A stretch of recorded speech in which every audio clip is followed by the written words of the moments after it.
So today what I'm going to talk with is about triggers. Triggers, one of the important things in Salesforce. We'll be talking. Hey, these things I'll be sending a recording and then doing it to you. It's just going to talk about what are the keywords that we're going to use, how effectively the we can query the SQL records, sorry, SOSL records. So what is the difference I will be speaking there, and then simple examples I'll give it. SOSLs are not that familiarly used in systems. So this I'll make a simple recording and send it out. But SOQL, whatever we did, so like what we can call a SOQL, it is used in variety places in triggers and other area. Of course, we require that. So today I want to start a subject of trigger. So what triggers is all about?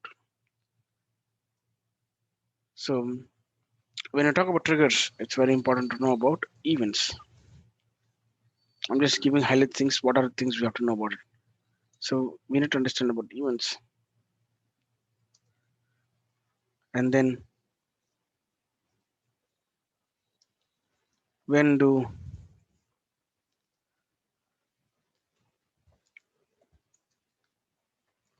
you want to execute? What do you mean by events? When do you want to execute? Um, who all should get impacted? Okay. So firstly, if you talk about triggers, triggers are basically firing in events. What this guy is saying about event is something, some change on in terms of Salesforce. When I'm saying it is on change of some activity on a record, you're trying to fire an event. So if you have a gun and then you um, trigger the a bullet, so then you are trying to fire an event. So that would be firing out to respective destinations where exactly you're focusing on. There it will fire. So it's basically about the you're firing the events and what basis and when conditions. So like that we have. So based on that, I'm saying here, trigger in events we have. We can talk about events like so events are like insert, update, and delete and undelete. Like this you can have. So these are events. So when do you want to execute? Either a before or after. I'm saying.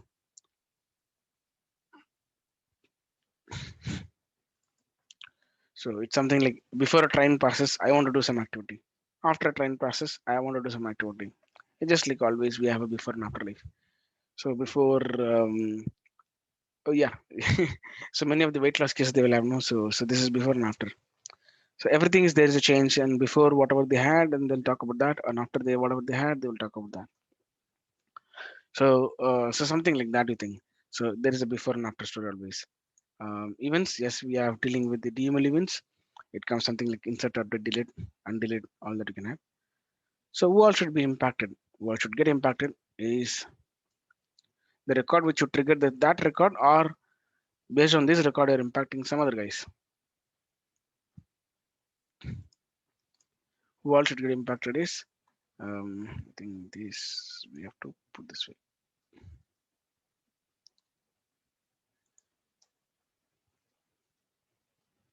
Now who all should get impacted?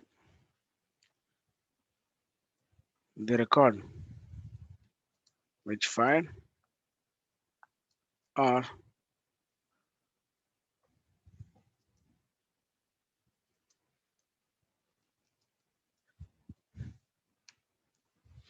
so always the triggering a bullet can be onto the same person or onto some other person, right? So same person it is a suicide. I think on some person that is a murder. So these are the things that we want to understand on triggers. Yes, of course, events, when do you want it to execute, and who all get impacted. Very important to understand. So why I have written this, when do you want it to execute, before and after I'm saying, and then who all should get impacted is the same record or some other different record. This also makes sense where you want it to execute. So let's talk about basic things about trigger. And so when you talk about events, so I would categorize you are into a before category or an after category. So who all are these before guys? So before are the people like someone you are trying to save a record. So before saving only I should do some XYZ activity for you. Saving a record after that I want to do XYZ activity for you. So those things you should be very clear about it. So in that few questions which I had in the last time, let me check if I have that pictures.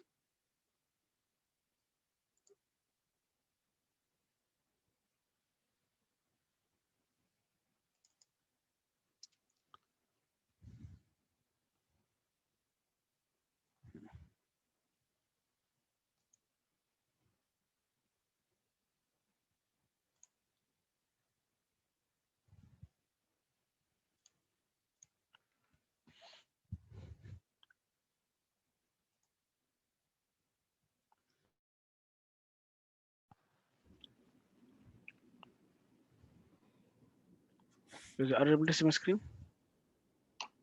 Yeah. Yes, something. Okay, yeah, I can see this. I didn't see the mouse pointer. Okay, so let's say I have just written a couple of use cases here. Um,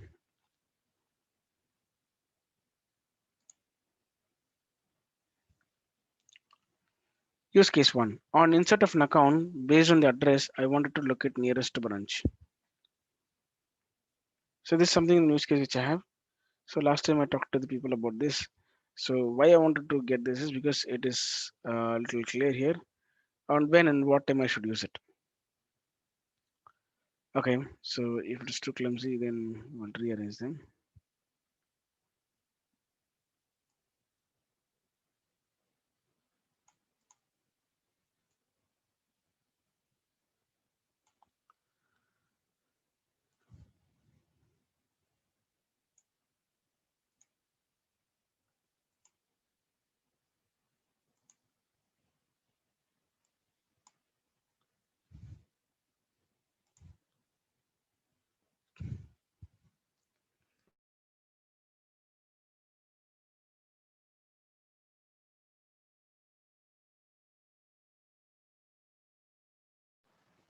Okay, so this is a trigger that we have.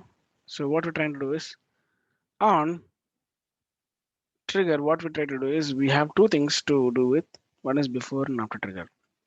Already that I mentioned.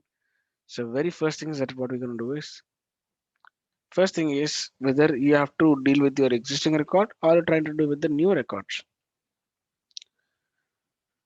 You're getting right. So whether you want to deal with the existing record or you want to deal with the new records. What is the existing record? Something already a record has been created and you're impacting them.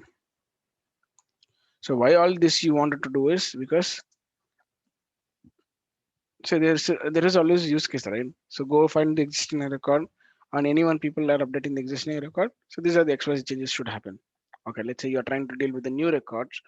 On a new creation only, I want all these XYZ things to be ready. Okay. So one of the examples like people are talking here is on insert of an account based on the address, I want to find the look at the nearest branch. So it very simply say, clearly says when I wanted to insert a new record, so what I do with it.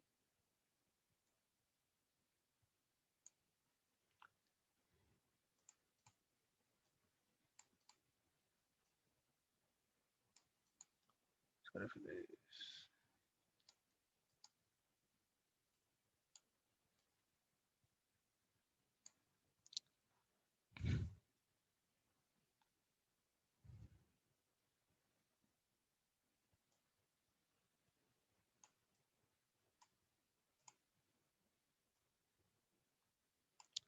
Okay.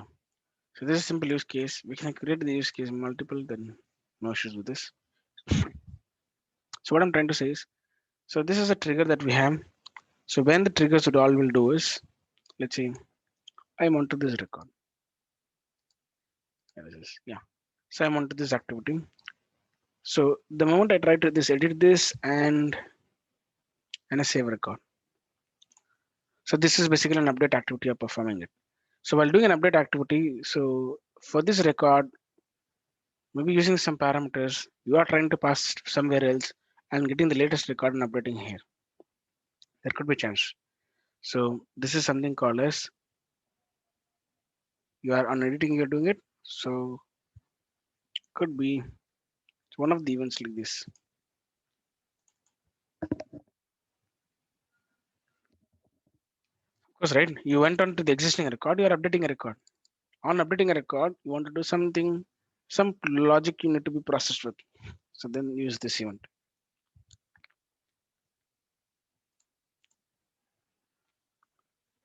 You go to new record and you altogether creating a new record and say next.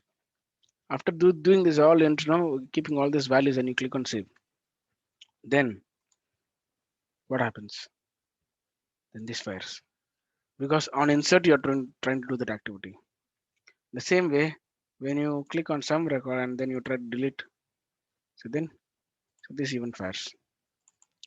Now you go into recycle bin and you restore in the back, then until it happens. So like this, all these four events are used. Guys, got it? So when these triggers all would fire, so maybe insert, update, delete, undelete, whatever you're doing it. So then that particular times we will fire the events. So any questions here? So that's the basic things we have to understand. Where exactly triggers would be used, when, how it will fire everything. Of course, you choose a specific object, and in that object, you all try to match in which scenarios you have exactly have to use it. Now, if I say only on insert I'll use it, do not expect on delete or update or undelete to do it. That logic would work because you written the logic on insert. So that is something only on you click on new and then you say next and then you insert, save the record. Only then it will fire there. Unless and until we don't get into the trigger logic there. Okay, now so why should have a before and after case here? Why? Because when you try to insert a record, if you are impacting on the same object, then we go with the triggers as before. Okay. If you are impacting on the same object, then of course to which particular object you are writing trigger, so they would be impacted. If you are impacting on the same object, go with the before. If you are impacting on the some other object, then go with after. Of course, I'm dealing with account only. On save of an account, you're trying to deal with all the child records. On update of the no account, you're trying to delete something onto the child records. The child record could be our contacts, could be opportunities, could be cases. Multiple guys are there. So if I wanted to impact on the same object, that means you're absolutely saving a record. I wanted to impact on same account record. You are saving here, only this record would be updated. I mean, wanted to impact the thing. Of course, it is all a before triggers. Always it is a before trigger. So you expect something change here and you want some value to be getting here. So this is something the update is happening within this same record. Then always you have to go with before triggers. Because you are impacting and expecting results on same object. You are saving there, yes, of course, there only want results. Now, after saving this account, you are trying to impact on some other guys. Let's say their child account could be contacts or could be opportunities or cases, multiple guys.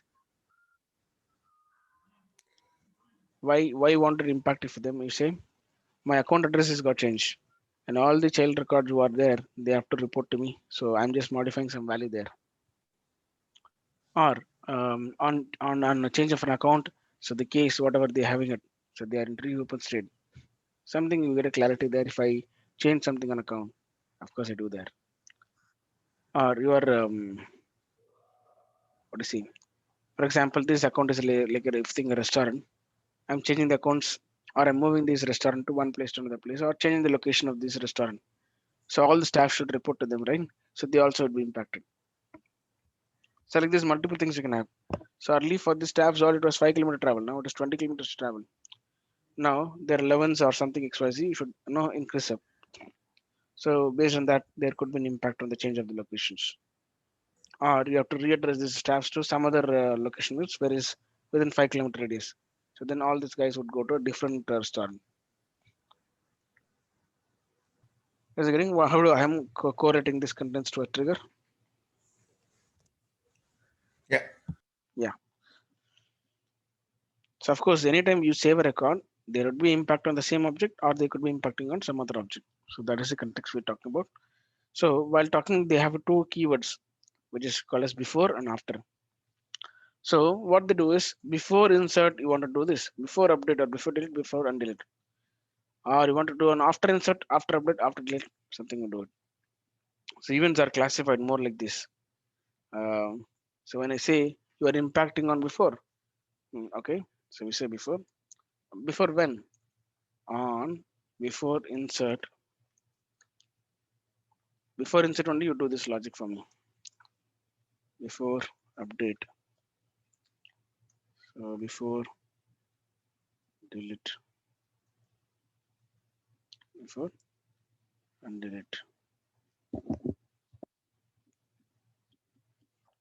So like this we have for after also. So the moment Will I there say, be in a scenario for before delete? Because if you're deleting object, what is the impact you're going to keep on that? It's going I to mean, we are saying that before deleting only we're saying that because of these XYZ conditions we're not allowing you to delete. We are preventing them. okay. And after delete is that okay, the main record parent only gone and all the child records would do it. So we are deleting the child also. In case of lookup relationship, right, we don't have definite things that they will delete it. So master delete, we know when a master is getting deleted, the child records will be deleted for sure. But in lookup, there will be still orphaned, right? Your master went off. So like say parent record is went off. With all the child records are still there in the system. Got it. So in that case, after delete, all the child records let them delete, or whoever is relevant to that particular guy can delete it off. So we can do that also. But we should be very careful in dealing with after delete, saying that what if the record is already went off and there's already the link is already broken, so you cannot identify the right records there. So you should be very careful before record is getting deleted. So this all comes under after.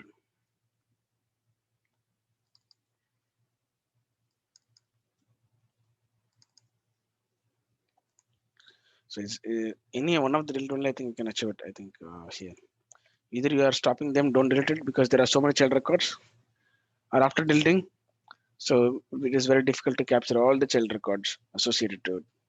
Why? Because here the reference would be there, no, that would would have went off.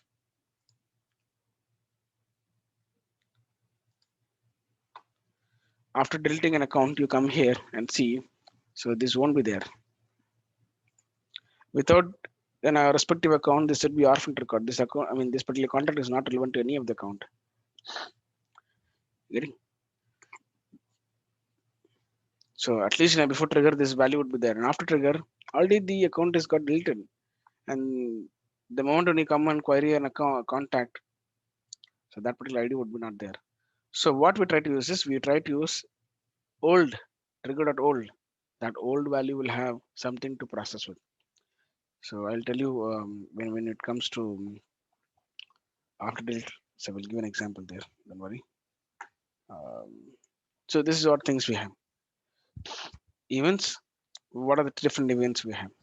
So when do you want to execute? Either in my before approach. Okay. When I'm dealing with before, when exactly you wanted to fire through. Of course, I say in a before insert you're doing it.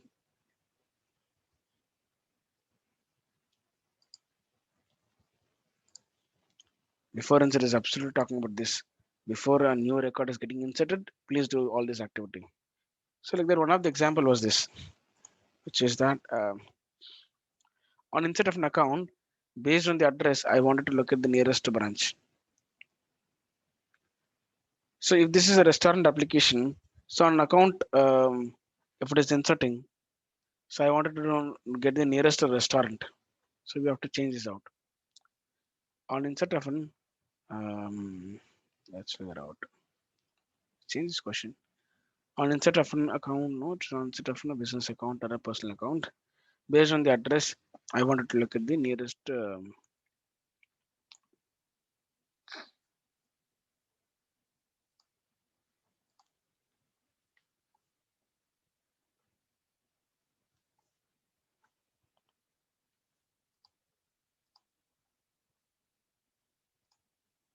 So this is our activity.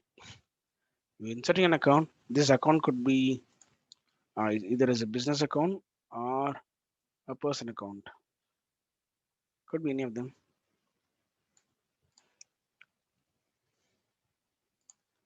Yes, of course, this account could be a business account or a person account. But what is ultimate idea we have is the moment you try to insert a customer, so we are trying to find his nearest restaurant location. Okay, is impact on the same? Yes, of course, it is impact on the same object. Just let's say before trigger to use it, and this is absolutely on before insert. When you're trying to deal with the before insert, so no ID is present because it is up to it is about to create a record. Correct, right? It is about to create a record. Only if you save a record, only then ID of this record is getting generated, unless it is still in the now process to create a record. So before insert is always so we don't have an ID. It's just the values you are pre-populated and filled out, and you're about to save the record. So we don't have an ID for that. Okay? We don't have an ID for that. So that's the reason I said that it is impacting on the same object. Of course, it is a before, and we are dealing with the before insert because you said that on insert of an account, so it will come under before insert. So where the question clearly states that you are not impacting on anyone else. You're just updating the nearest restaurants. That's it. Where you're updating onto the same account object and you're updating it. So whenever you are impacting on same object, of course, they are going to before triggers.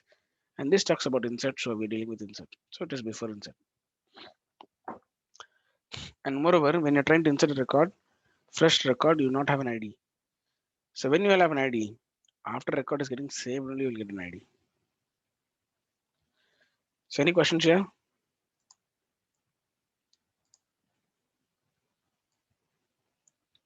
So this use case one talks about on insert activity.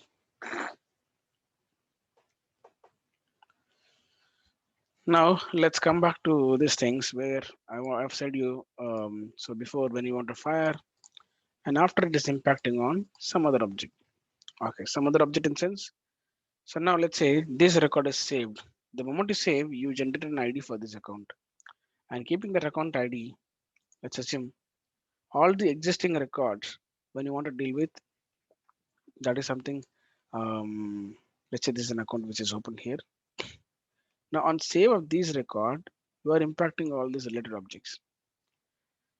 Not only this related, could be any other non-related objects or custom objects, whatever you can bring through. But your activity save is on some other object. Either you're trying to update some record, not this record, some related record like this, some other objects basically. Could be the related or non-related also, anything is fine.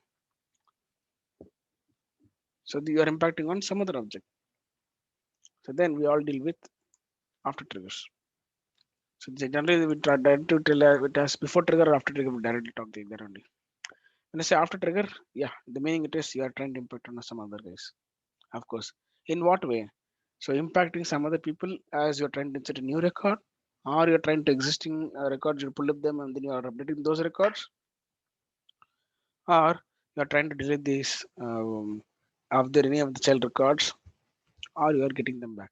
They can delete. So this talks about right. So if I go here on update of this account, I'm modifying this customer. If I say here's after update because you're modifying this on create of the new account, you're trying to create three more contacts, three new contacts. Then it is after insert because inserting this record, you're impacting on some other guys, and they also you're trying to do an insert activity. It's your wish. You can do whatever you want. After inserting of this account, you are impacting those guys. After updating of these guys, you're trying to impact on some other guy. After deleting of this account, you're impacting on some other object. It's always we talk about account. What to do here? It is before you save the account, you want to do something, or after you save the record, you want to do something. When you do after a save of the record, there's something you can't impact on the same object there. No more, you can't update on the same account because already the record is got saved. Those values with that you have to process. Now let's say you are updated the account. So now it is an after trigger. So whole value of the account in after triggers it will be in read only mode because it is already saved record. Only the reference you have saying that these are the things are modified. It will be in a read mode. So keeping that value, you are impacting the all the child records.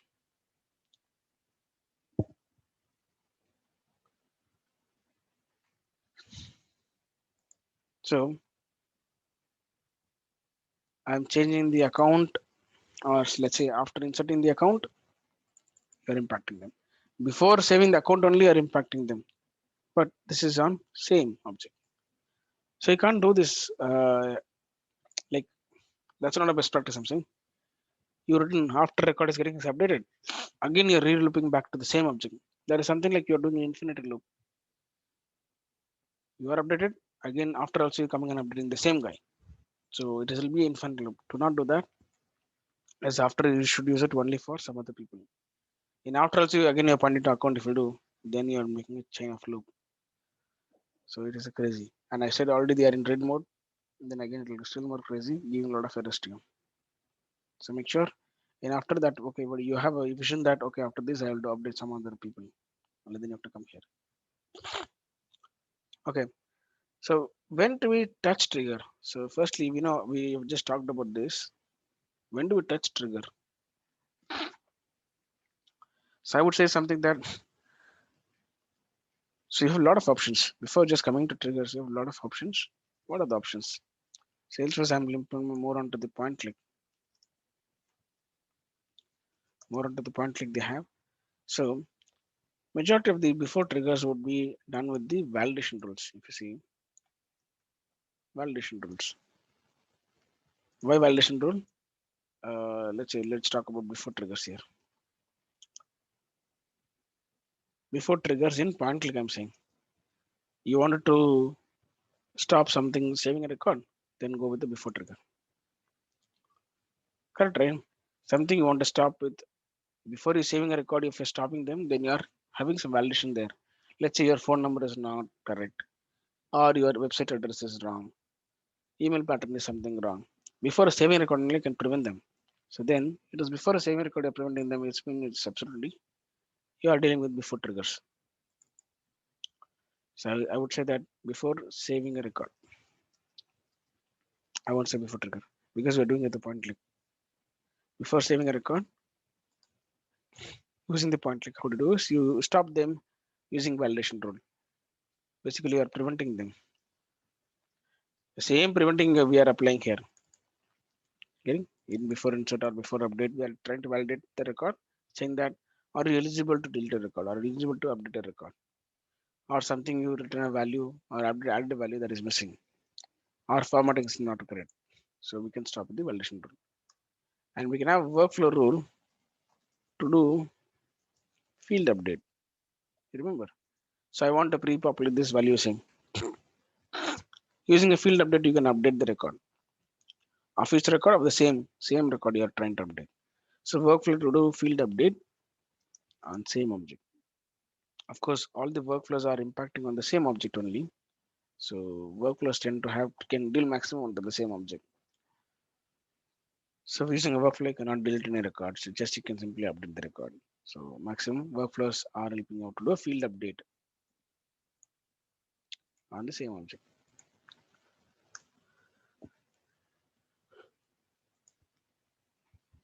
Of course, validation is also you are trying to do on the same object only. Then you have a process builder. So the process builder is little advanced. Using this object, you can try to impact on same or you can impact on some other guys. So process builder is little more advanced. Yes, this guy could be used in both. So before and after can be applied below.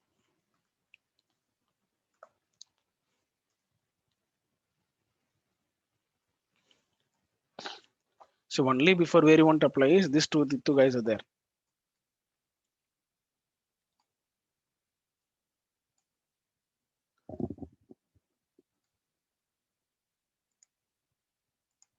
So with the help of the process builders, of course, you can again impact on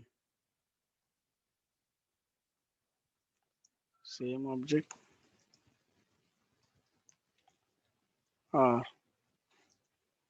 some other object. How you're saying on the same object. So yes, of course we have a field update here also. This workflow field update, no, we can use it here. So why I say this? Because process builder is advanced, so than the workflows or validation rules. Yes, they are advanced. So that way, process builder can do a field update on the same object, or it can impact on some other object. Like on save this record, you can create or update child records too. This also is possible. So why we have to jump into trigger if you think? Only on a complex scenarios we have to jump there. Unless and until you have to try to solve them in the point clicks only. So for a simple point click, do not go to write a trigger and then do all the way get caught. So first thing is you have to see what is not possible and why it is not possible in point click. Is of course there's no any suggestions or something that you think that it won't work out in the point click. Please go to the triggers or something is flows. So flows also we can have screen based and of course they can have actions like how you're doing with this. Of course they can do all the same thing what you're doing here.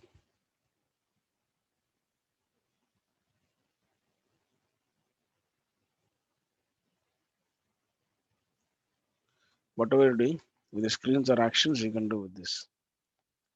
So before now after can be applied on both the possibilities and flows. So only before you can have within validation tool or a workflow rules. So you're getting right. The impact is on same object. Here with the help of the start object, you are trying to impact on some other object. Of course, the possibilities or flows you are trying to choose which object you want to start with. You say account. Okay, what you can do with the same object or what you want to do with some other object. So that question will arise. So then you would choose, okay, on modifying to this parent, all the child record should be updated. Yes, using this process or flows, you can easily update. Modifying all the child records, their respective parents should be updated. Of course, yes, we can do with this flows and flows. So more than process builders, flows little more advanced because they have screen-based logic also to process next screen. Of course, in the process builder also you can call a class. Even in the flows also you can call a class. So more or less, these both are advanced. So using a point click, of course, the nearest things, whatever you do in triggers, we can get them here into the point click. Now, when people say that I cannot use them, okay, when you say you cannot use them, is something that more complex is there, like proceeding with the two, three objects, complex logic.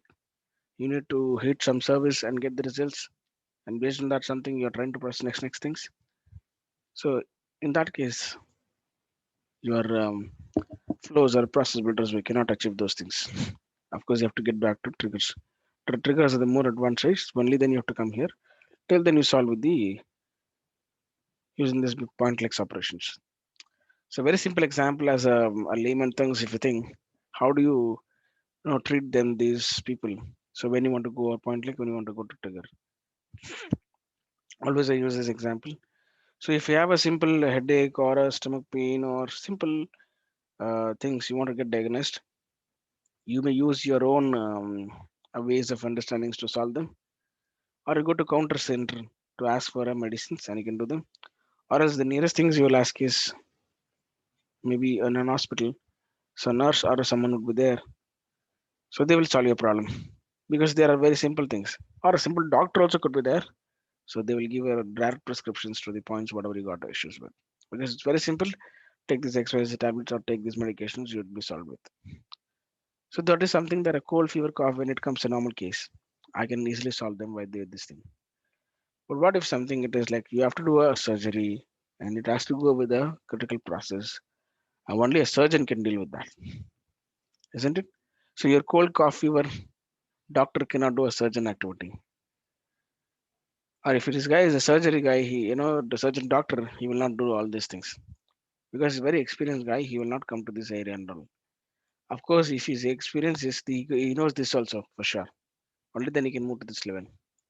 So what I'm trying to say is, if you have a basic activity to perform, so your minimal doctor or nurse is enough to do it.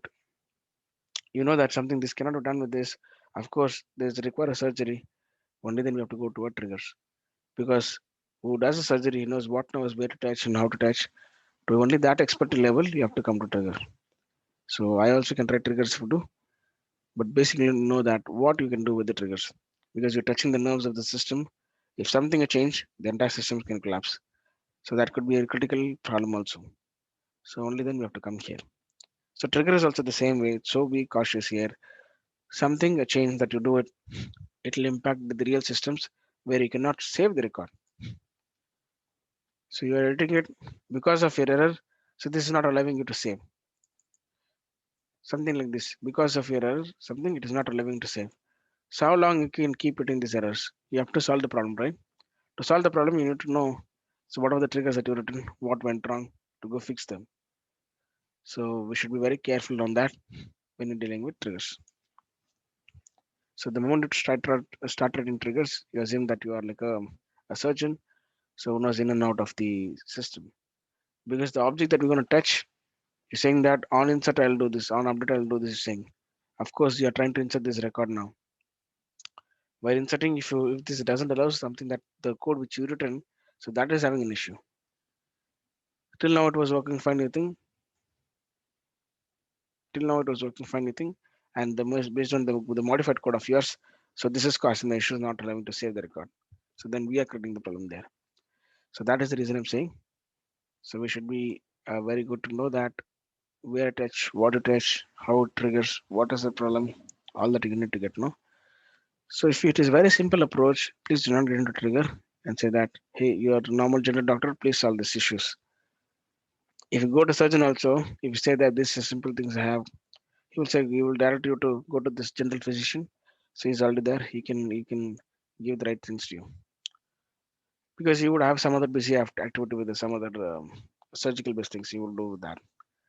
So directly redirects to go do the point click and come back. So if it is not by why through the point click, of course he knows that this is our job. So it is more critical. We have to do it. Only then we jump here.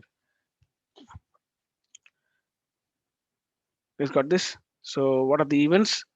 When do we execute? And what do you wanted to execute specifically? Who are the guys who are getting impacted?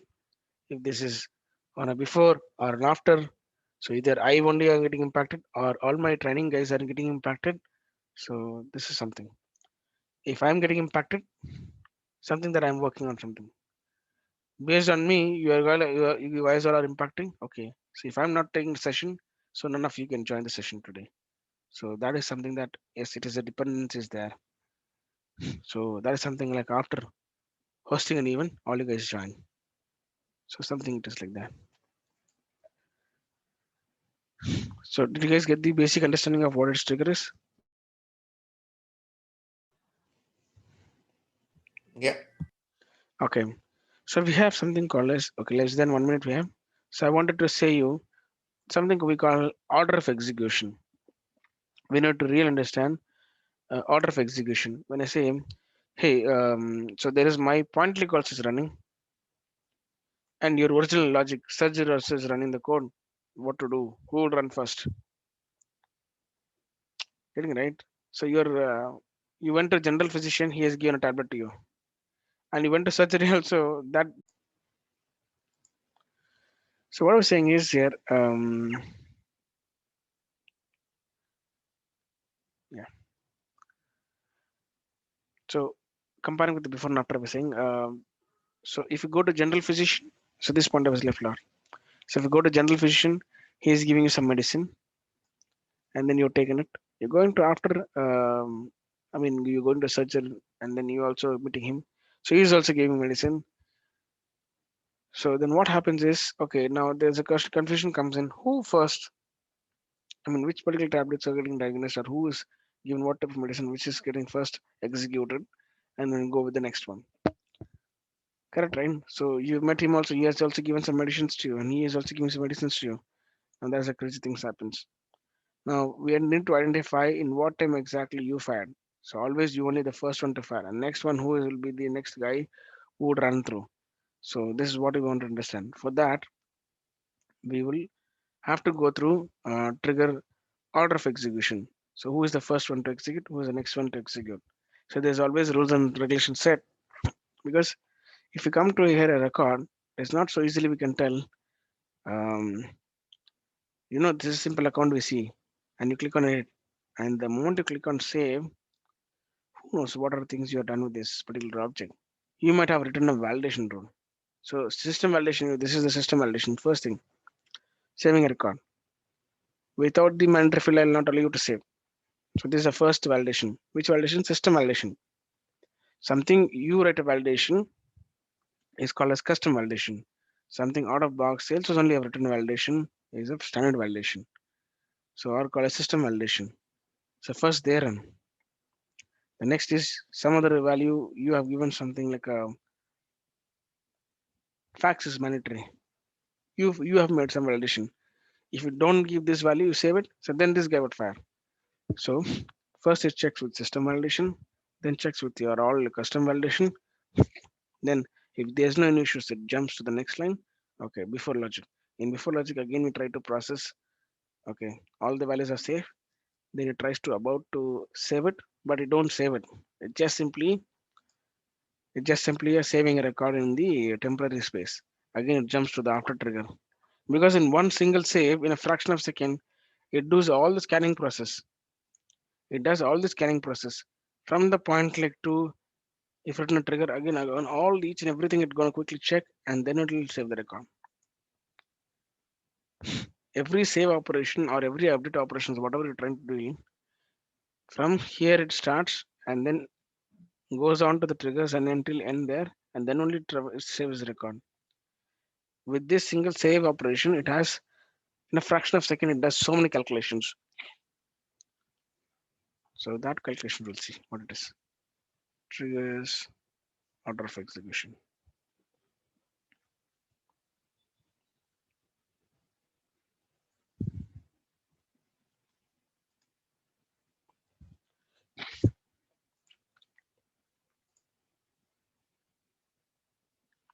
Someone has posted a new diagram, which is people were expecting.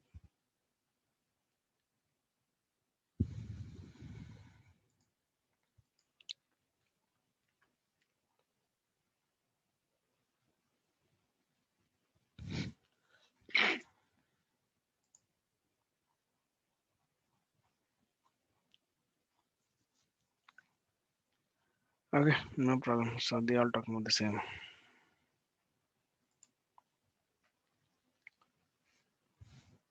So we have up to a couple of rules here. You've seen 15, 22. So only after 22, in the 21st statement, it is trying to do a DML activity. It has been absolutely committing to a record to a save to database. Then any after post logic you have sending an email here. Now let's come back. These many operations in a single save, the fraction of second, these many things it has to calculate and come back and say that yes, the record is saved or not. Okay, this 110 minutes it takes. So you start here, you go with the system validation, you go with the before triggers. Again, it does a system validation, checks custom validations, then after trigger fires.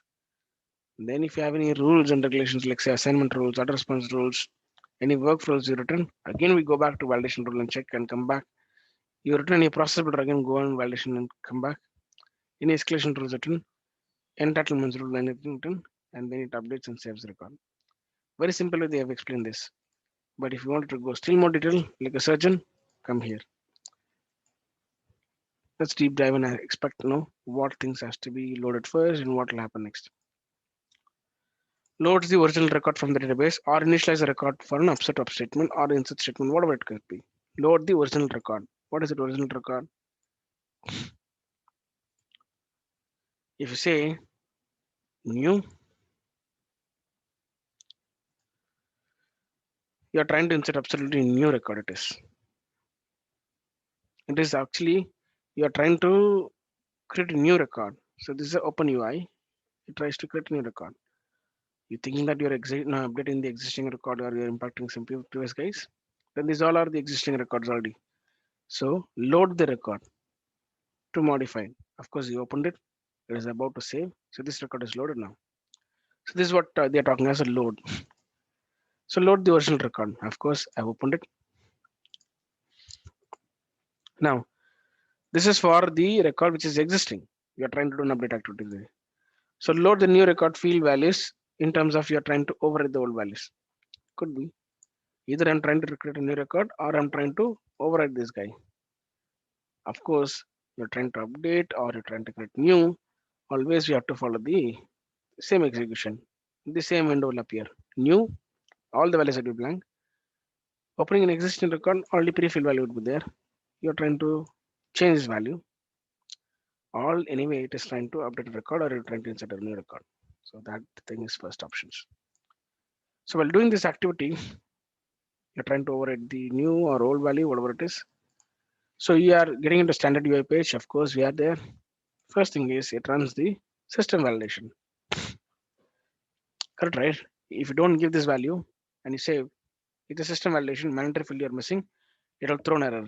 So first that one will execute. Next, it checks the compliance of all the layout specific things. Whether in the layout level only you have marked this field as mandatory.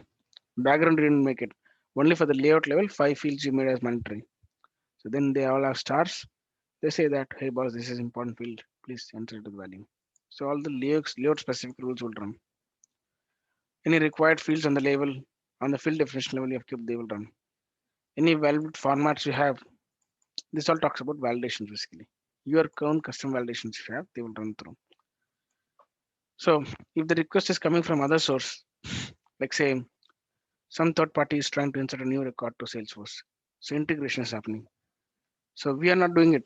Some Salesforce SAP system directly they're trying to insert a new record to Salesforce. Of course, they are inserting to us. They should also follow the rules and regulations of a record which can be easily saved. Like how you should know that which are the mandatory fields you're trying to insert a record. SAP is trying to insert this record in Salesforce. They should know the four fields which I made as mandatory. All the values you're sending it on. If you're sending only two values are important and the other two values are left and here it is mandatory, record won't save. We say a system exception of validation of throw and send back. If absolutely they wanted to save a record in Salesforce, of course they should meet all the condition. Like whatever the formats given, what are the compliance they have, all they should meet. For example, maximum field length. So for this account, I would have a minimum length. For this account set, I would have minimum length. Look at this. Thereafter it is not going. Why? Because that's a maximum. 240 for fields, I mean characters is the max you think. So only that level they can take it. They can't go behind that. So you think that it can take only 244 to 55 characters. Behind that, if you give, there is a maximum length error. So like this, your field length, your formats, whether it is required or not, layout level, any specific layout rules you have, which has a filter condition, all this will apply, and only then it will allow you to save a record. So this is absolutely it runs on the system validation mode. They were the checking are you following the rules and regulations or not. So they're saying if the request is coming from SAP or some third party system, so still they have to align with our rules and regulation and they have to run them. Getting? Then Salesforce user defined validation will run. What is user defined? Something that we created as a custom validations we create and they would start running onto this item. So system validation, custom validation run. Executes the record triggered flows that are configured to run before the record is saved. What happens? Execute record triggered flows. I said you right. So a few things we have. What you someone has written flows there, and in the flows they have a screen, and the screen they have some activity. Now check these guys first. Whether this record based flows having any issues. All the validations you have checked. Next you coming to flows and you are checking it. Any record triggered flows that are run and they have some issues. Okay. Then you're saying execute all before triggers now. Before triggers means what? It is update, insert, delete, whatever the things they are doing it. When they start running that, again one round we go over the system validation. Again we verify any user no user defined validations they are having any issues or not. So then we, if don't have any issues with them, then only we say that okay, we're good to do with the before to get run on. Then we check any duplicate rules you have. Why duplicate rules? Same name or same email if you give again. So we have to stop saying that, boss, this record is already existing. We don't allow you to save it. So we check the duplicate rule. If any such thing we have, we block you. We don't allow you to save it. So then post all this activity only you can simply save a record, but this doesn't commit to the sales to save the database. It just simply saves the record temporarily. Commit means what? It is 100% saved. It's just like simply saving the record database. And instantly an after trigger also would run and they check for any assignment rules are there. Like you go to case object, you say any assignment rules. Hey, on this particular condition, if it comes, go to this particular queue, go to this particular group. You're doing an assignment activity, right? So such like that, it'll check in assignment rules we have. Auto response rules. Okay, on save there is a record, you're trying to fire an email, so that is having auto response rules. You have any workflow restriction, you may be having a field update or maybe simply firing an outbound message, could be workflow rules. Do you have any escalation rules? Like on this particular conditions, you may escalate this maybe for higher authorities or higher queue people, you are escalating the conditions. So while you do in a workflow, whatever it is, if you have an update, field update, basically it is trying to update the same record, right? Field update means what? It is trying to update an account side. You give this condition, you are trying to update this account side if you think. Then again, it is like one more time you have to check what your validation is running correctly. Again, all the things we can we reroute back because you're saving a record, right? Field update. You're trying to bring the value. So we have to we have to clearly note it out. Like it is running a field update, then that particular record goes for an update again. So what happens? So your validation rule again start running. What this says, it fires for a before update triggers. When the before update triggers means what? It absolutely should run from so number 1 to 6. Getting? See if the record was updated with the workflow field update, fires before update triggers and after update triggers. One more time, only one more time. This all these validation rule, custom validation rules, flows, duplicate rules, possibility escalation rules would run. And only one time. They don't run again. So that is the one they're saying it about this. Because till now you're doing all this validation stuff, all that we do doing it. You come to workflow field update and they are trying to update the record. If they're trying to update the record, of course you have to check the basic condition, all they're again meeting or not. What if your workflow field update is making some values are blank? Could be no. So they are coming back to this record and they're making this blank. And you're trying to save it. How can it save you? Again, it has to go through the all the validation check whether they are meeting it or not. That's the reason they're running again the before trigger logic specific things. Then what happens is after the workflow field update happen, the refiring of triggers isn't limited to updates. That applies to the all the operations. Refiring means what? It could be update, delete, whatever it is. Now applies to all the operations. They say a workflow field update that fires on a record insert will rerun any before and after triggers again as an insert triggers because of course before update means what? It is trying to update the new record. So when you have a field update, it basically reruns the triggers and the before triggers, whatever the logic they have it. And assume that so they are running it like a fresh new thing because they are getting again full scan they're doing it. So it is absolutely like a new only they have coming in. So that is what they have mentioned. It just run again like a insert triggers before insert triggers. Okay, after this all workflow is done, so they come back to the flows, any flows they have or any process builders we have. So when we execute this in flows automations, so they don't guarantee for these three activities as an order. Whether the flows can run first or process builder can run first or something flows based on some workflows we have. So they are running first. We can't assume that. Out of these three, anyone can run first. So they can't carry on to this. So that's the reason they put out 3 points here.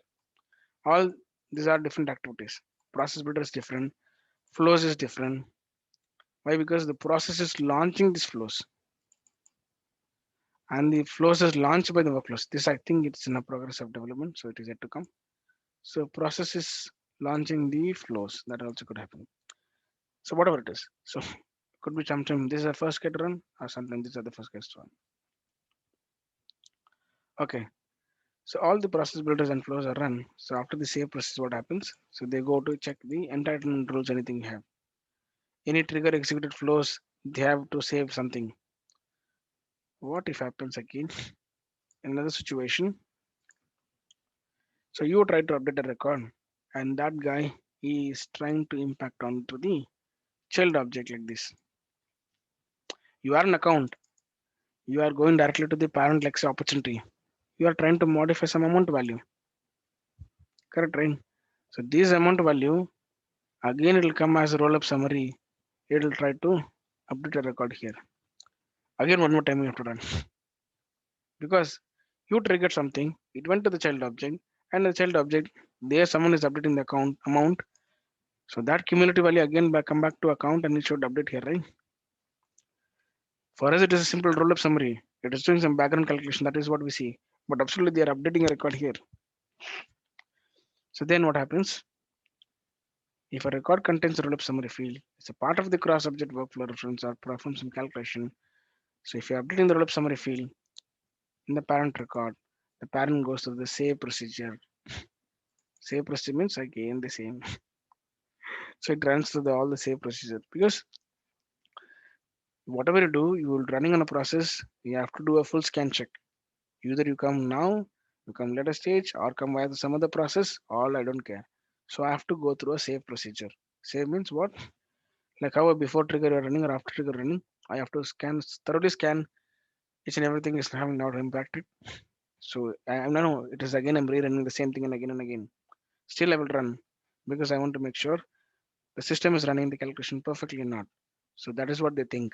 Triggers assume so they always have to be perfect. So they keep running, rerunning multiple times, but they don't add a value or do a creating a multiple duplicates. I don't know it, but just they simply do a scanning multiple times because of course we know inputting on the child object again will come back to their parent because of roll-up summary.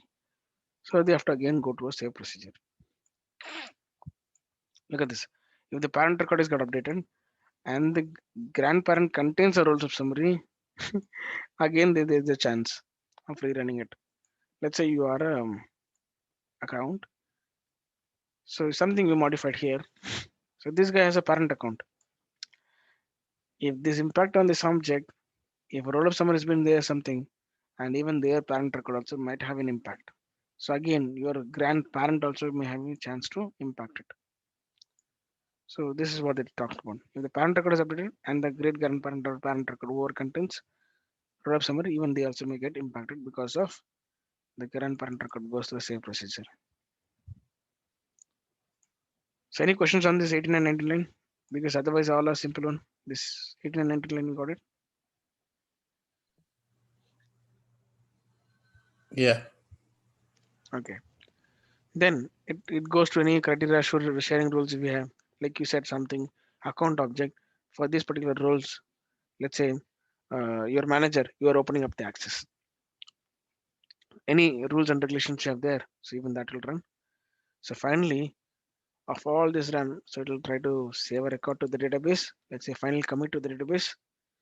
Post record is getting saved. You wanted to fire an email, you can send out. So that operation will start executing. So this is something like on a save of a new account, you're trying to say welcome to your customer. So completely records get saved with all the scanning process. Now you're firing an email to the customer saying that welcome. So absolutely that is this. So that is what it's talking about. The post commit logic, you can save sending an email.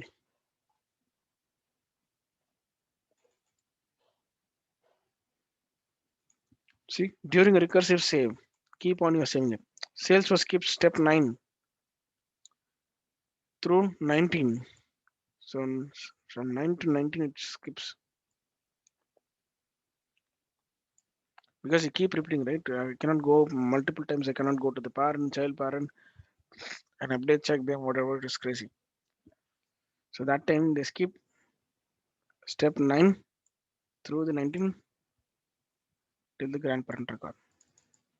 Because recursive too many times you cannot save the record. So all this again now getting to a parent and roll up some activity will hit again DML statements. Sorry, yeah, could be DML or could be circle limit would hit it. So a recursive save they don't do this. What is mean by recursive save? So let's say your record is trying to run and then it is impacting child object. Again, child is trying to come and impact back to the parent. So this may run into the infinite loop. So in a recursive save, they try to skip few things. So in order to save the resource timings, the CPU utilizations in the server. So these are the additional considerations you have to check through. So you have to go once and then check. But whatever I said is all good to know. That is more than enough. When you have free times, I think you have to go to this and you have to read this how a trigger order of execution you have. So these 22 statements that what we have here, if you understand this well, it is good enough. If people ask a question that saying an interview, and after trigger, the recorder starts firing it. So what is the logic they start running with? In what time, what they can do? Let's say you have a entitlement running. So what can happen? So you can say that entitlements will run maybe after all the process and flows is running. Only then it can start. Before that, it won't fire. You can say confidently. You have to say.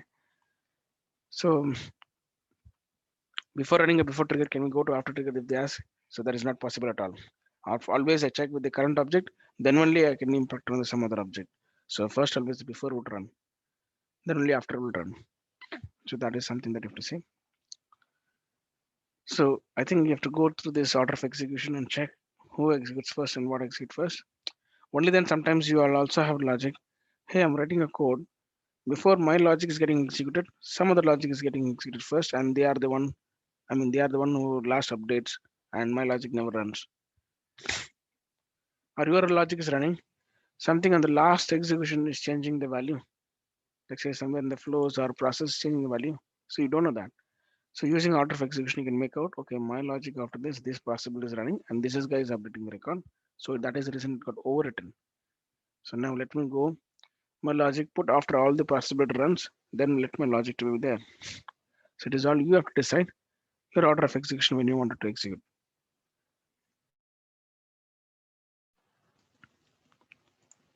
Guys getting?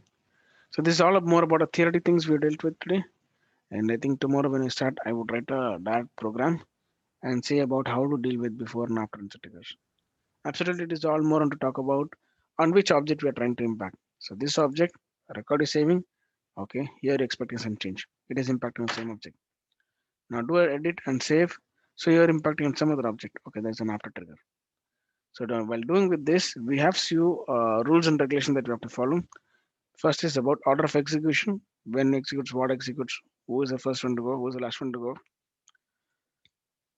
In a before trigger, who are the guys who would be, what are the scan that you have to do, and after what are the scan we have to do. Okay. So then coming down here, are good to go with the trigger the first? First, you have to check the point click. Okay, point click cannot be achieved. Come back to trigger. In which object I'm trying to impact? Okay, let me take them. So my record is on insert or update. Okay, let me choose specific events and only then I have to start working on. So now if I say before insert, it is impacting on the same object, then I don't impact any other guys. Okay, do with the before insert. So this is the absolute theoretical basic things that we have to understand. So any questions, you guys? No. No. Hmm. So Yeah, I simple think thing, yeah, yeah we need to go through that list. One more. Yeah. yeah. So I may also send that URL link to our chat group. So it will be helpful to you. So I have taken Salesforce UI only, I think, because I don't explain other guys is because here it gives you like a guide or reference. Always you have to go through the original context of document. Someone who have reinvented it could be sometime correct or may not be. So I just went to the Salesforce document only because they are the product owners. So they make sure they are whatever they're giving us right. And we're following them. Substitute would be right onto this. So that's the reason I was explaining the developer guide. So if you have already downloaded developer guide as a PDF, I think you can go through them, all these context, whatever is there, it will be there. Okay. Okay. So tomorrow we're going to talk about context variables, and then how do we do. Basically, we have to start with the syntax, how we write it, and before and after. And we're going to consider the best practices, like we're going to have a helper class.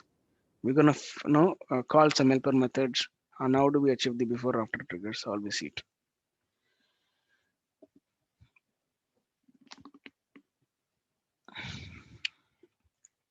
So based on this, I may give an assignment. So let's complete this trigger. And immediately after completing this trigger, what I do is I will jump on to the an advanced class. What are the few things that we wanted to cover in advanced class as an apex logic? So we will do that. So then we'll come back to, let's say, integrations, or where is that? Okay, this one. You got the basic apex, circle, SQL, triggers.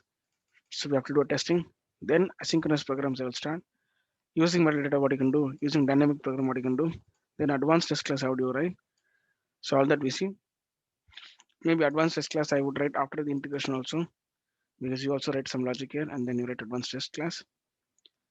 So only after these we are jumping into the LWC stuffs. Getting? Still that would be into more of this also is refers to advanced apex only. I mean advanced course only. But you have to understand. I think it is in a sequence I'm doing it because we know that our roadmap is going for advanced. So let's we pick it up here. No, one after the other. Okay. Okay. So this simple thing I will do an afternoon session and then answer it out. So that's how I think. So basic apex only has taken a long time for us. It's okay because we have talked about each individual things which is important for Salesforce. So that way, other programs will be pretty easy because if you understand how to write logic, it's easy to crack so quickly. Okay, so let's see tomorrow. And before that, you have any question, guys? No. Timothy, are you good? Yeah. Okay, perfect. Okay, and I'll see you tomorrow. Thank you all.